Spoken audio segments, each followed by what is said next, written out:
Alors dans cette vidéo, on va étudier le sens de variation d'une suite. Donc la suite un plus 1 est égale à un moins n plus 3. Alors comment faire pour étudier les variations d'une suite? Donc en fait, il y a trois étapes. D'abord, on calcule un plus 1 moins un. Ok. Une fois qu'on a fait ce calcul, on va faire son tableau de signes. Et une fois qu'on a le tableau de signes, en fonction, donc si c'est positif ou si c'est négatif, donc quand c'est positif, eh ben, c'est que la suite est croissante, et si c'est négatif, c'est que la suite est décroissante. Donc vous voyez, ça fait un peu penser aux variations de fonctions. C'est à peu près c'est un petit peu la même chose. Donc première étape, calculer donc un plus 1 moins un. Donc un plus 1, donc c'est un moins n plus 3. Donc je vais l'écrire ici. Alors un plus 1 moins un, c'est égal à. Donc je vais remplacer un plus 1 par son expression, donc un moins n plus 3. Un moins n plus 3. Donc le tout, donc ça, moins un. Donc je rajoute moins un. Ok. Donc là, j'ai un moins un. Donc en fait, je peux les barrer. Donc à la fin, il me reste moins n plus 3. Maintenant, j'ai fait la première étape, donc qui était de calculer un plus 1 moins un. Bah, ça fait ça. Ça fait moins n plus 3. Donc là, deuxième étape, je vais devoir étudier le signe de n plus 3. Alors, pour ce faire, comment est-ce qu'on fait? On va d'abord faire, donc savoir à partir de quel moment ça passe par 0. Ok? À partir de quel moment, en fait, on passe du négatif au positif ou du positif au négatif. Donc, pour faire ça, on va faire une inéquation. Donc là, je vais vouloir savoir, par exemple, quand est-ce que moins n plus 3, ben, c'est positif. Donc, moins n plus 3 plus grand ou égal à 0. Ok, donc je fais passer le 3 de l'autre côté. Et donc là, j'ai moins n qui est plus grand ou égal à moins 3. Moi, je veux pas moins n, je veux n.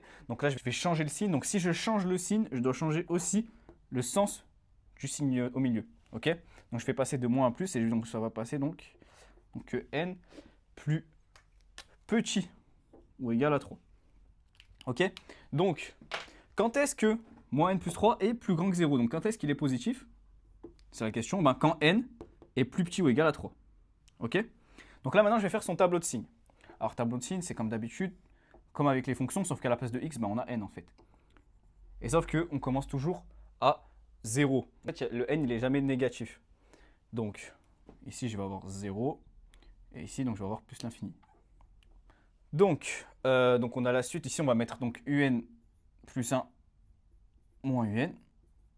Quand est-ce que ça passe par 0? Ben, ça passe par 0 quand n il est égal à 3. Donc ici, je vais mettre 3. Je vais mettre le 0. Et donc, il y a deux techniques pour savoir si c'est plus ou moins au début. La technique la plus simple, en fait, c'est quand on a eu 0. Okay, donc si on a eu 0, ben on voit qu'il est égal à 5. Et 5, c'est positif. Donc ça veut dire qu'ici, c'est positif. Okay, sinon, si on n'avait pas le U0, en fait, ce qu'il fallait faire, ben, c'est comme ici, comme j'ai expliqué ici, l'inéquation. Donc quand est-ce que moins n plus 3 est plus grand que 0? Donc quand est-ce qu'il est positif? Quand n est plus petit que 3. Donc ça veut dire la partie où c'est plus petit que 3, c'est positif. Ok, donc si ici c'est positif, qu'on passe par 0, ensuite ça devient négatif.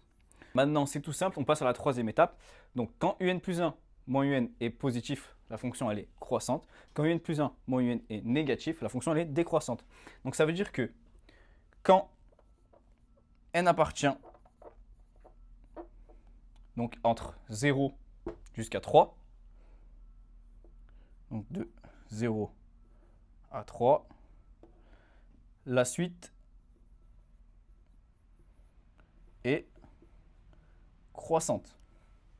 Et quand n appartient donc entre 3 et plus l'infini, la suite est décroissante.